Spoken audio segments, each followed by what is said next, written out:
Stronger Than the Wave, featuring Bethany Hamilton. There's a moment in every life when the ground shifts. The plan you trusted disappears. The person you were yesterday can't carry you through today. In that moment, you don't need a map. You need a decision to stand back up, even when the ocean keeps pulling you under. The day everything changed. On a sunlit morning in Hawaii, a teenage girl paddled out with her friends. Same reef, same rhythm, same ocean she'd grown up loving. The water was calm. The sky was clear. It was the kind of day where hope feels easy. And then, in a heartbeat, the unthinkable. A shark, a flash, silence, then chaos. That girl was Bethany Hamilton. In an instant, she lost her left arm, and with it, the future she thought she had. The headlines told the world what happened. What they couldn't capture was what came next. The quiet decision to live, to heal, and to try again, choosing the next wave.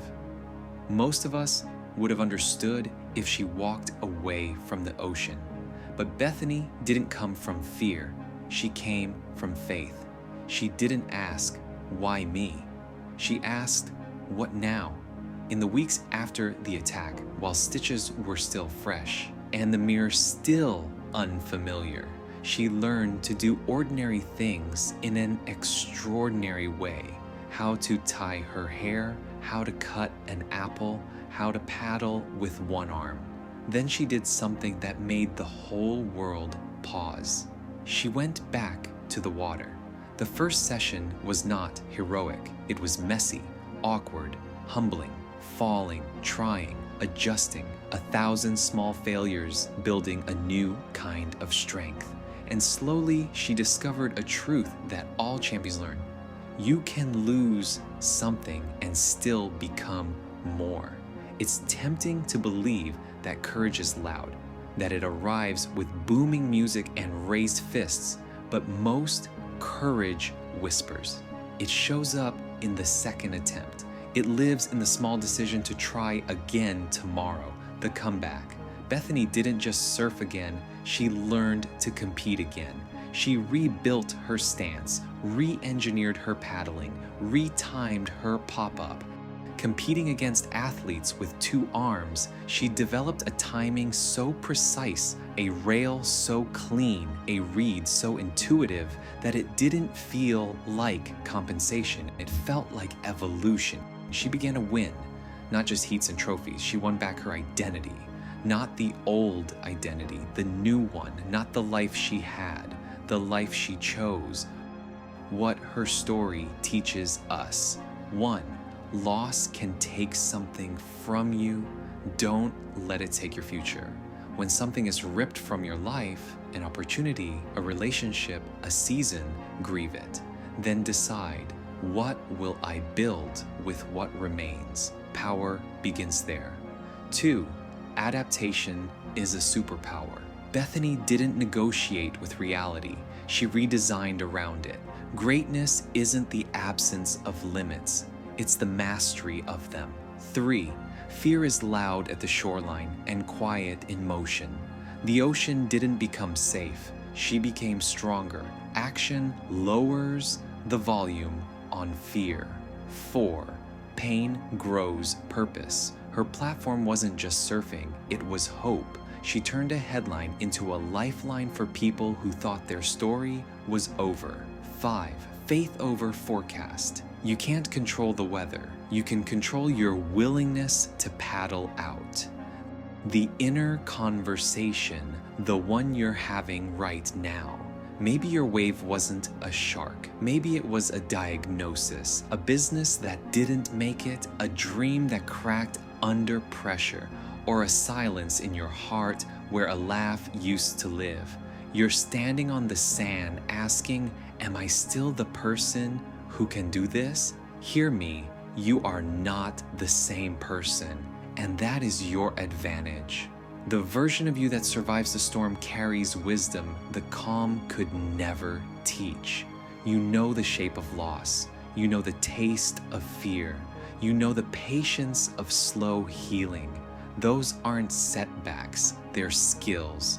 Practical stroke counts, how to paddle forward.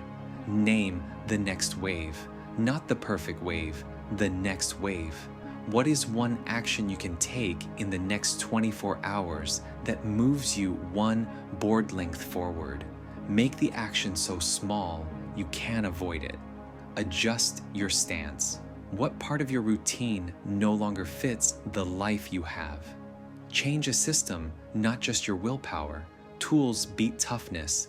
Build a fall forward rule. One fall equals one note.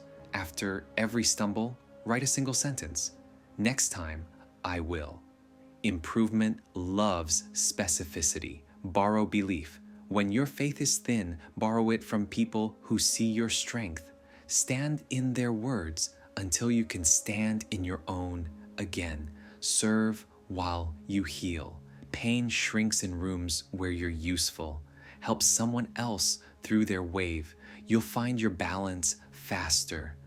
The moment that changes everything. There's a point in recovery where the ocean stops being the enemy and becomes the arena, not because the water changed, but because you did. And when that happens, you stop asking, will I ever be who I was?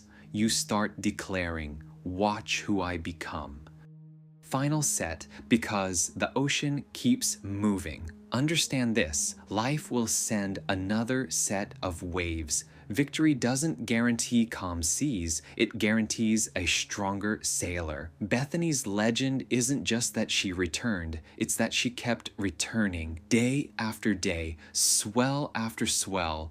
Champions aren't defined by a single comeback. They're defined by a lifestyle of coming back. So here's your decision point. Stand on the sand and let fear write the ending, or paddle out and let faith write the next chapter. You don't need perfect conditions. You need a willing heart, a humble plan, and the courage to look a new life in the eye and say, I'm still here. Because the ocean doesn't ask you to be unbroken. It asks you to be brave. And if a young surfer from Hawaii could lose what she lost and still become more, then you, right now, can choose the next wave. The storm did not end your story. It made you strong enough to carry it. Paddle out. The horizon is waiting, and you are stronger than the wave.